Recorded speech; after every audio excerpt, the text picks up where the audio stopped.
the main event. We got prime time. Number 8 ranked Uriah Hall opens up as a plus 175 favorite. And folks, this says bantamweight. It's not bantamweight. It's middleweight. Apologies. Messed up on a graphic. It's okay. But he's facing off against number 11 ranked Sean Strickland, who's a minus 225 favorite in this matchup, AJ. Let's talk about experience. Both of these dudes are super experienced, right? Uriah Hall, 17-9, 10-7 in the UFC. He's fought big names, right?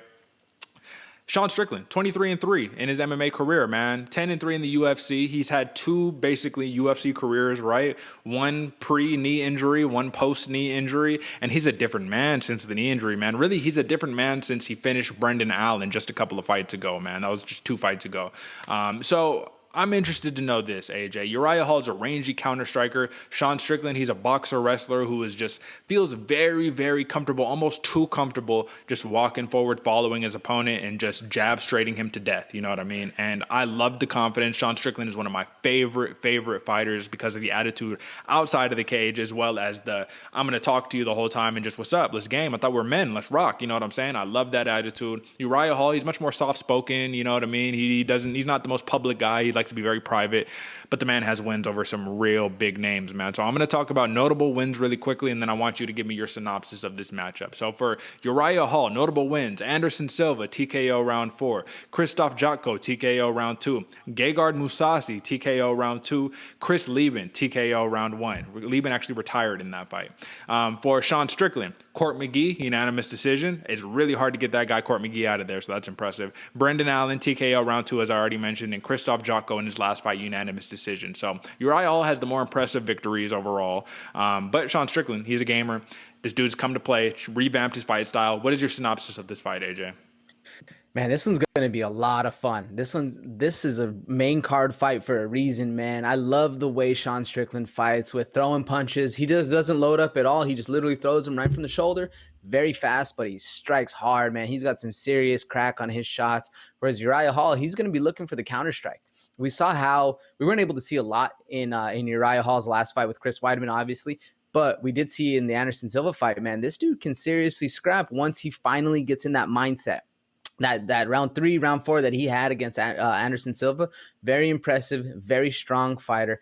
I see Sean Strickland leading the dance on this one, walking him down, talking the shit like he likes to, whereas Uriah Hall, he's going to be looking for a counter strike. I don't necessarily see this one going to the ground that much. Maybe it does when one of them gets hurt, but I definitely see a nice, solid kickboxing match coming forward. Like I said, Sean Strickland leading the dance, where Uriah Hall is looking to pick and choose his shots. Although, if I had to give anybody the power advantage to this one, I'm giving it to Hall. Even though Sean Strickland, one of my favorite fighters as well, Derek, the homeboy can crack. But if I had to give power advantage overall, I'm giving it to Hall, whereas I give the speed advantage to Strickland. Who do you think, Derek? Who has the advantages, and how do you see this one playing out going forward? So I think in terms of unless Hall could land the big strike, right, that is going to be necessary, which he does almost every time, man. He has a knack for landing that big punch. He's only one strike away in every single one of his fights. But unless he lands that one, Sean Strickland is just going to volume him up, man, because that's the main difference we're going to see is Strickland throws a lot. Why? Because like you said, he's very efficient. Throws from the shoulder, only throws when he's in position to throw, and he's just tagging you up constantly. Just tagging you up. Just volume, and that's what wins you fights at the end of the day, right? You can't, if you want to leave it to the judges, if you can't get the knockout and you're trying to, get a decision, you got to do everything you can possibly do to ensure that the judges know that you won. Like I said, Tim Elliott versus Ryan Benoit. Tim Elliott won that fight simply because of volume. Jab, calf kick. Let's talk about calf kicks really quickly, AJ. So Sean Strickland, one thing that we know about him is he likes to mix up his strikes with the calf kicks, right? So he'll throw the head strikes, keep piecing you up with the boxing, but he won't really throw the body kicks a lot, but he'll throw a lot of calf kicks just to mix it up, keep you on your toes, make you guess, right? But what do we know about Uriah Hall is the man has a real deal knack for being able to check kicks. And this isn't just that fight. That's against Anderson Silva. When I was watching the Anderson Silva fight back, he checked both of Anderson Silva's kicks flawlessly, right? And what did it do? It made Anderson Silva say, yeah, I should probably stop throwing these kicks. You know what I mean? Probably not a good idea because he's on it. Like, he just has the knack for putting that knee out. He's also in an interesting stance because he's a Kyokushin karate, second degree Kyokushin karate black belt. So Uriah Hall has that wider stance. You know, he's looking to kind of just go out, hit you with some spinning stuff. You know what I'm saying? Hit you with that crazy shot. So I agree with you. In terms of the power, we're going to go Uriah Hall. Sean Strickland, though, I give him an advantage in most everything else, man. Accuracy, I give him the advantage in the volume, in the speed. I give him the wrestling advantage because prior to like old Sean Strickland, this dude was a dude who relied on the clinch and the grappling a lot. Now he's comfortable with the hands. But AJ, I need to ask you a question because it concerns me. It's one of my favorite things about Strickland, but it's also one of my most concerning things about Strickland. He doesn't change his pace. And what I mean by that is not the punching speed. What I mean is he's walking forward just like this the whole time. And folks that are just listening, I'm just putting my finger across the screen. It's just whole time coming forward. It's not the coming forward, stop, back out, come forward, back, stop out. It's not none of that, right? So what does that do? That makes you a little predictable, right? And Uriah Hall may be able to take advantage of that predictable nature. When in his fight against, who was it? Was it Anderson? It was maybe Bevan Lewis. I don't remember. Oh no, it was Jocko. So it was Uriah Hall versus Jocko, right? Uriah Hall was getting pieced up, man. That whole first round, he was getting pieced up. Second round, it literally took one overhand right. Jocko, done, right? So Uriah Hall has the power in the hands and the feet, man. And Sean Strickland has to be really careful because I think that he's a little overconfident in his chin. He's a durable guy. He's, let me see, how many times has he been knocked out? Only once, and that was by Kamaru Usman. So it's like impressive chin, but that's what it comes down to right here. Am I giving that a fair assessment right there, AJ, where I'm just a little concerned? Because I think Uriah Hall, man, like Sean Strickland is almost tailor-made for Uriah Hall in terms of a matchup, in terms of giving Hall the advantage. What do you think? Oh yeah, no, you hit the nail on the head with that one, especially with how Sean Strickland walks forward. It's one of his most devastating techniques that he's always going to be going forward at the same pace. So well, for him, he knows that he's going to be going forward and those strikes are super fast, super heavy, and they'll hit you hard. Whereas if you're getting walked down on constantly at the exact same pace, if I take this, and it only takes a little bit for these pros to figure it out. Whereas if I take this big of a step back, he's going to be right here in time for the counter strike. It's really easy to say, and that's why they teach you, when you're striking, to be in and out, to be unpredictable, because the more predictable you are, the easier it is for them to land that counter shot. Now, Sean Strickland does have one hell of a chin, and we haven't seen him really, have to wear on it too much because he really isn't. He's more so the aggressor going forward. But Uriah Hall, man, he has, like you said, he is always one punch away from winning the fight.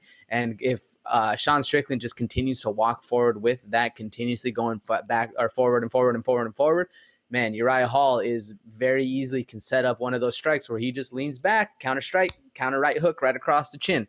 This is going to be a lot of fun, Derek. Go ahead. So let me now talk about a variant in the timeline, right? I've been watching that Loki show, right, where they got multiple timelines and whatnot, right? So this is a variant in the timeline. One of them is that Uriah Hall just perfectly sets up counter-strike, gets Sean Strickland out of there. Here's the other one. Sean Strickland is a fast starter. Uriah Hall is notoriously a very, very slow starter. He doesn't get into his groove until about round 3 or round 4, right? And sometimes in a 3-round fight, you don't got enough time, but luckily this is 5 rounds, right?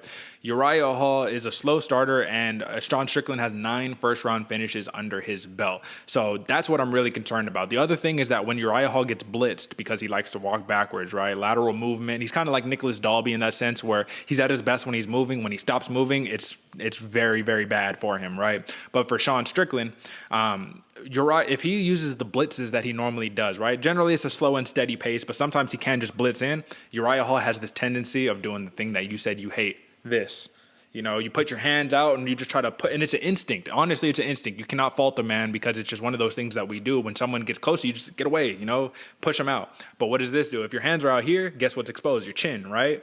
Hook over right over the top of those outstretched hands, and it could be game over for Uriah Hall. So in one universe, I can see Sean Strickland finishing this fight very, very early, just getting him out of there, trying to just put a pace on him. But like I said, in other universes, I give Uriah Hall an advantage. Now let's talk about the small cage before we give our last pick right here.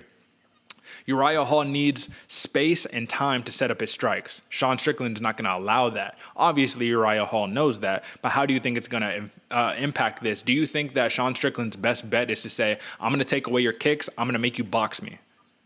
Yeah, oh, 100%, 100%. If Sean Strickland wants this win, he's got to be pressure forward, stay in boxing range, and piece him up. And what I really like about Sean Strickland, he has this amazing two down the pipe, three over the, or four over the top. Throws a right down the pipe and a hook right over the top. And he was catching Jotko with that pretty constantly, where he's able actually to go over, which leads to what you're talking about before, or Uriah Hall will extend his hands, leads it to go right over the top and connect. So if Sean Strickland wants this win, he's got to do it early. He's got to get it done in boxing range, and he's got to be a fast output, which all of those things are very, very within Sean Strickland's reach. Now, can that happen against a guy that is durable as Uriah Hall without getting counter struck on? We'll see. Time will only tell, because I do like the fact that Uriah Hall, it's a pro and a con for him that he's able to start a little bit later because he's able to get those reads in the beginning. Now, can you get those reads while a dude is lighting you up in the face? I don't know. We'll see going forward. But that's right there what makes this one so interesting to me, because it's really, these fighters are set up to be the greatest match for each of these fighters going forward. Derek, what do you think? You know what, man? It's going to be interesting. That's what I think. It's really, really going to be interesting, and I don't know how this thing is going to pan out. That's really my feeling on this one, man. I agree with you. This is tailor-made for each other. It's going to be the ebb and flow. I think that there's going to be a lot of back and forth. I do not envision this as a one-sided fight, but I think at this point, AJ, let's just give our picks, you know what I'm saying, and let's really, you know what I'm saying, finalize this thing. Now, I want to lastly point out before you give your pick first, AJ, that Uriah Hall in his last 3 victories has won via finish. All of his last 3 victories. TKO round 1 versus Weidman doesn't really count. It's like doctor stoppage. Shout out Conor McGregor. Doctor stoppage, not a TKO. Doctor stoppage, right? You know, Antonio Carlos Jr., who is now actually, he has not all of his 3. So 3 out of his last 4 victories have been finishes. Antonio Carlos Jr., that was a split decision. Carlos Jr. now fights in PFL. Anderson Silva, TKO round 4. And Bevon Lewis, KO round 3. So take that into consideration before giving your pick. But throw it out there, man. Who you got and why? Yeah, this is one of those ones where I really like Sean Strickland. I really like Sean Strickland as a fighter. And I wasn't able to see enough in Uriah Hall's last fight to kind of give him any, credit or discredit going forward. So I'm just really going off of what I know for Uriah Hall in the past. This one's a hard one for me to choose, and I actually I don't have how I expect this one to go down, but I'm giving the victory to Uriah Hall.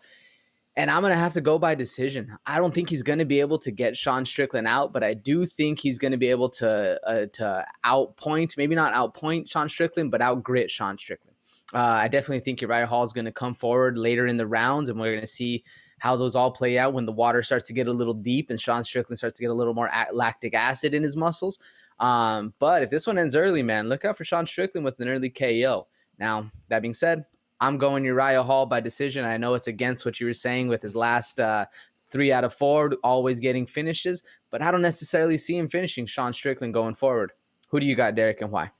So, AJ, one thing that I failed to mention that we should definitely take into account for this matchup is that Sean Strickland has finished out his training camp over there at Extreme Couture with Eric Nixick, right? So he may be looking to wrestle this fight, man. You never know. You never know. That's not his natural tendency, right, as of late, but he may be able to do it. And if he does it, that changes the entire landscape of what we're talking about, right? But nonetheless, I'm going to, and this is, listen, we both said it, we're really big fans of this dude, Sean Strickland. Tarzan is a beast, man. Like I said, one of my favorites to do it currently. I'm going to give the nod to Uriah Hall. His nickname is Prime Time for a reason, and I think the longer the fight goes on, the more it favors Uriah Hall because his power is there rounds 1 through 5. He does not get tired crazy like that, and even if he does get tired, like I said, one shot away. So it's one of those things where Sean Strickland, we're talking volume, right? He's not really knocking these dudes out. He's beating them up a bunch, right? Like these dudes are getting starched up. He's got 10 knockouts in his 23 career victories, but Uriah Hall, 13 knockouts in his 17 victories. Like I said, the man is a finisher, and for that reason, I'm going to go TKO round 5. I think that Uriah Hall is going to, listen, you go in that straight walking forward pattern for 5 straight rounds, man, that's enough time to figure it out and to throw something crazy that you're not expecting. I don't know if Sean Strickland can keep up the pace for all 5 rounds because the last time he fought in a 5-round fight was in 2013 when he fought, it was a middleweight championship contest and King of the Cage, man. So it's been, 8 years since you fought a 5-round fight? It'll be interesting to see. I'm giving the nod to Uriah Hall. I think it's going to be a really fun back and forth matchup. And we already talked about it before. This is very underhyped. Very, very just interesting matchup overall, man. So that's the picks. Once again, folks, this is not a bantamweight bout. This is a middleweight contest. Apologies for the error on that one. We'll get it right next time. But I'm rolling with the underdog. It looks like both of us are rolling with the underdog, man.